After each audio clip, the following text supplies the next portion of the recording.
Assalamualaikum warahmatullahi wabarakatuh. Selamat malam, siang, pagi, atau kapanpun teman-teman atau Bapak sedang menonton. Assalamualaikum warahmatullahi wabarakatuh. Em, Kami dari kelompok 6 akan melakukan presentasi tentang kompensasi tunjangan dan pelengkap untuk materi em, manajemen kinerja dan kompensasi TM13. Sebelumnya, mohon dipersilakan untuk kami memperkenalkan nama kami terlebih dahulu. Nama saya sendiri dari Maulana Subagio. Saya memiliki NIM belakang 175, 2210, 112175 dari jurusan S1 Akuntansi.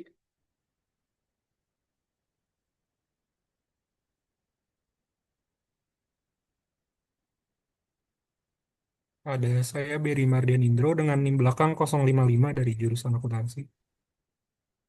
Ada saya George Satrian dengan NIM belakang 215. Kemudian ada saya dengan NIM 125 namanya Suma Farhan.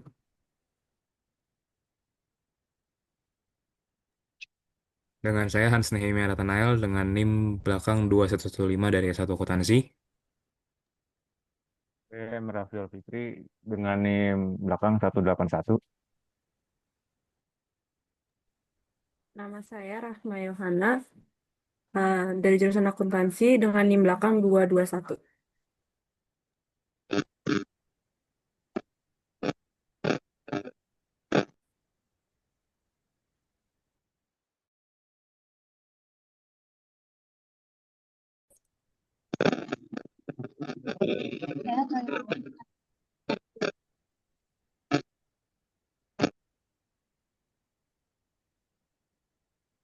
Saya Atalia Hawa dengan NIM 229 dari jurusan S1 Akuntansi. Oke, sekarang dimulai dari pengantar umum. Apa itu kompensasi? Kompensasi adalah seluruh bentuk penghargaan yang diberikan organisasi kepada karyawan sebagai imbalan atas kontribusinya. Terdiri dari kompensasi finansial langsung, gaji atau bonus, kompensasi finansial tidak langsung, tunjangan, kompensasi non-finansial lingkungan kerja atau pengakuan. Mengapa kompensasi penting? Kompensasi bukan hanya soal gaji, tapi mencakup keseluruhan strategi penghargaan. Perusahaan yang mampu menawarkan kompensasi menarik akan lebih unggul dalam menarik dan mempertahankan talenta terbaiknya. Kompensasi yang tepat mampu menciptakan motivasi intrinsik dan memperkuat budaya organisasi. Nah, apa sih peran strategisnya kompensasi itu? Yang pertama menjadi alat pengikat hubungan antara perusahaan dan karyawan, digunakan untuk menciptakan keadilan internal dan eksternal, berkontribusi dalam pencapaian tujuan bisnis dan organisasi. Jenis kompensasi itu ada beberapa, tadi sempat dibahas sedikit, itu ada finansial langsung, gaji pokok, bonus prestasi, upah lembur, finansial tidak langsung, tunjangan keluarga, asuransi, subsidi makan atau transportasi, dan ada non-finansial tadi, fleksibilitas kerja, pengakuan, lingkungan kerja yang sehat, dan jenjang karir. Selanjutnya, tunjangan kompensasi, definisi. Apa itu tunjang? Kompensasi tunjangan, kompensasi tidak langsung, indirect compensation, diberikan bukan karena kinerja, tetapi karena status sebagai karyawan. Bentuk perhatian sosial organisasi terhadap pegawai bisa bersifat finansial, tunjangan, uang makan, dan non-finansial atau asuransi. Karakteristik kompensasi tunjangan tidak ditentukan oleh produktivitas atau output karyawan. Bersifat standar diberikan kepada seluruh karyawan dengan status tetap atau sesuai kebijakan. Contohnya, semua karyawan tetap dapat tunjangan kesehatan tanpa memandang performa. Nah, ini juga ada fungsinya nih, fungsi sosial dan motivasi. Tunjangan menunjukkan bahwa perusahaan peduli terhadap kesejahteraan karyawan, sehingga dapat meningkatkan loyalitas dan engagement. Meskipun tidak langsung meningkatkan produktivitas, dampak jangka panjang sangat kuat terhadap retensi karyawan perusahaan. Nah, selanjutnya, Baik, selanjutnya adalah tujuan tunjangan. Di sini ada 6 tujuan dari pemberian tunjangan. Yang pertama adalah meningkatkan moral dan motivasi kerja. Yang kedua, meningkatkan kepuasan dan loyalitas. Ketiga, mengurangi turnover dan absensi. Keempat, meningkatkan citra dari perusahaan. Yang kelima adalah menjaga hubungan industrial yang stabil. Dan terakhir, mencegah intervensi serikat pekerja. Dengan kata lain, tunjangan bukan sekedar bonus, tapi juga strategi untuk mempertahankan SDM unggul yang dapat mendukung stabilitas dari organisasi.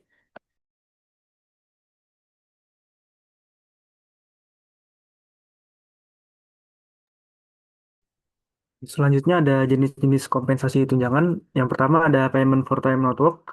Itu adalah kompensasi yang tetap dibayar ke karyawan meski mereka tidak bekerja, seperti halnya cuti cuti libur nasional, cuti sakit, dan cuti tahunan. Lalu selanjutnya ada hazard protection. Ini adalah kompensasi yang disediakan perusahaan untuk menjaga keselamatan karyawan dari risiko kerja. Biasanya itu yang kerjanya itu sangat berisiko terhadap keselamatan si karyawannya. Eh, Hazard protection ini bisa mencakup eh, APD, alat pelindung diri, atau pelatihan keselamatan karyawan. Selanjutnya ada employee service. Itu adalah fasilitas atau layanan tambahan dari perusahaan yang untuk meningkatkan kenyamanan dan kesejahteraan karyawan. Contohnya itu bisa termasuk fasilitas kantin, olahraga, layanan kesehatan, dan program kesejahteraan lainnya. Yang tidak lain tujuannya adalah meningkatkan kepuasan kerja dan produktivitas dari karyawan. Yang terakhir ada legally required payment, yaitu kompensasi yang diwajibkan oleh hukum atau aturan atau regulasi mencakup semua kompensasi yang harus diberikan kepada karyawan sesuai perundang-undangan yang berlaku. Biasanya itu ada di Permenaker, di UU Cipta Kerja dan UU Ketenaga Kerjaan. Contohnya itu bisa upah minimum, tunjangan hari raya, dan jaminan sosial. Next. Nah, di sini kita masuk ke kompensasi pelengkap atau yang biasa disebut dengan fringe benefit. Jadi ini kompensasinya ini tidak langsung berupa paket manfaat sama program pelayanan karyawan yang biasa diberikan di luar gaji pokoknya, seperti asuransi, tunjangan, dan cuti berbayar. Ini dilakukan untuk meningkatkan kesejahteraan dan loyalitas karyawan. Namun ada yang perlu diperhatikan untuk 3 poin tentang kompensasi pelengkap ini. Yang pertama itu adalah kompensasi ini tidak langsung ini untuk mempertahankan karyawan jangka panjangnya. Yang artinya di mana kompensasi pelengkap ini bukan berupa gaji ataupun bonus langsung, tetapi diberikan dalam bentuk manfaat tambahan untuk mendorong loyalitas. Nah, tujuannya ini membuat karyawan merasa dihargai dan nyaman. Jadi mereka bisa bekerja lebih lama di perusahaan tersebut. Yang poin kedua itu ada tidak terkait langsung dengan kinerjanya. Kompensasi ini tidak bergantung sama seberapa baik atau buruk karyawannya bekerja. Jadi semua karyawan yang memenuhi syaratnya bisa mendapatkan kompensasi ini tanpa melihat prestasi individunya. Poin yang terakhir merupakan berupa benefit tambahan sama program kesejahteraan kerja. Ini merujuk pada bentuk konkret kompensasi pelengkapnya itu seperti asuransi kesehatan, tunjangan transportasi, fasilitas kantor, dan program kesejahteraan seperti konseling psikologis atau pelatihan kesehatan mentalnya. Tujuan ini untuk meningkatkan kualitas hidup sama kesejahteraan karyawannya di luar aspek finansial. Next. Oke, Kemudian selanjutnya tujuan dan manfaat kompensasi pelengkap ini kurang lebih sama kayak yang tujuan dari tunjangan ya. Jadi yang pertama itu menarik dan mempertahankan karyawan, di mana menarik dan mempertahankan karyawan ini dapat membantu karyawan, dapat mempertahankan karyawan yang berkualitas agar tidak berpindah ke perusahaan lain. Kemudian meningkatkan motivasi dan semangat kerja. Meningkatkan motivasi dan semangat kerja ini, contoh itu seperti fasilitas kesehatan dan cuti berbayar untuk menciptakan kenyamanan kerja dan work-life balance agar eh, karyawan ini termotivasi untuk bekerja lebih giat dan produktif.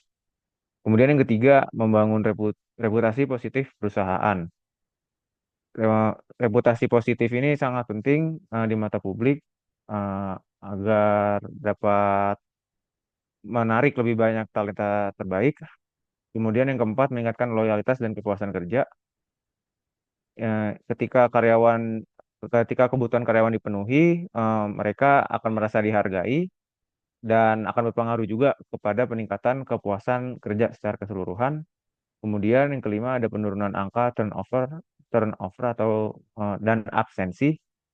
Kompensasi pelengkap ini dia membantu mengurangi stres kelelahan kerja sehingga karyawan ini jarang absen, dan jarang absen tuh maksudnya dia selalu hadir, jarang tidak masuk, kemudian dia tidak mudah keluar dari pekerjaannya tersebut sehingga operasional perusahaan ini lebih stabil dan efisien.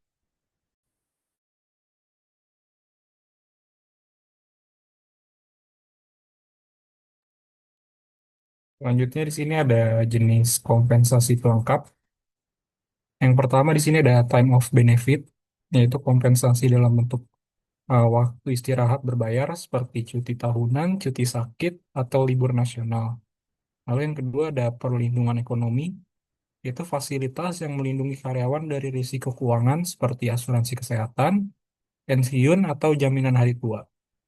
Lalu yang ketiga ada program pelayanan karyawan, yaitu layanan tambahan untuk mendukung kesejahteraan seperti konseling, pelatihan, bantuan hukum, daycare, atau fasilitas rekreasi. Lalu yang keempat ada legal compensation, yaitu kompensasi yang diberikan karena diwajibkan oleh hukum atau peraturan pemerintah seperti upah minimum, tunjangan keluarga, ataupun BPJS.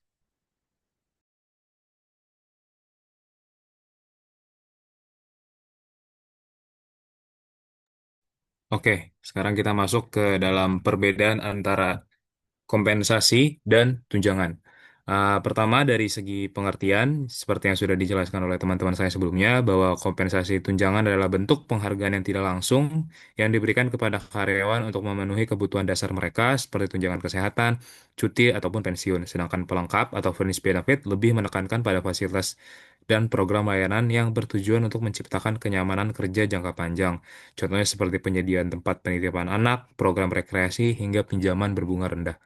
Lalu dari fokus pemberian, tunjangan biasanya diberikan untuk meningkatkan loyalitas dan motivasi sehari-hari, sedangkan kompensasi pelengkap lebih diarahkan untuk retensi karyawan dalam jangka panjang. Dan secara bentuk, tunjangan bisa berbentuk finansial maupun non-finansial, sedangkan pelengkap umumnya berupa fasilitas tambahan yang tidak langsung terkait dengan gaji. Contoh konkret dari tunjangan adalah cuti tahunan, tunjangan sakit, tunjangan hari tua, dan asuransi. Sedangkan untuk kompensasi pelengkap, contohnya itu ada layanan daycare untuk anak karyawan, beasiswa pendidikan, layanan konseling, dan program pinjaman rumah. Dan tujuan akhirnya juga berbeda antara uh, kompensasi dan tunjangan. Jika tunjangan itu fokus pada kenyamanan dan produktivitas kerja jangka pendek, sedangkan kompensasi pelengkap fokus pada loyalitas dan hubungan industrial jangka panjang, serta mengurangi potensi konflik seperti campur tangan serikat pekerja.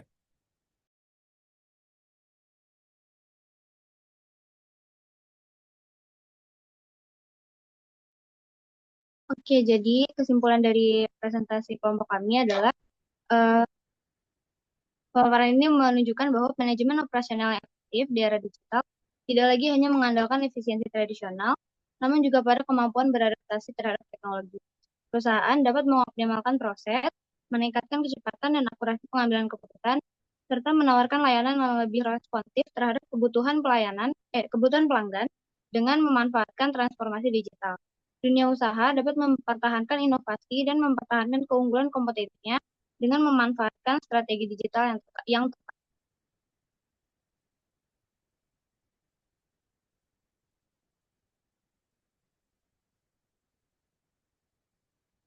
Sekian presentasi dari kelompok kami, kurang lebihnya mohon maaf.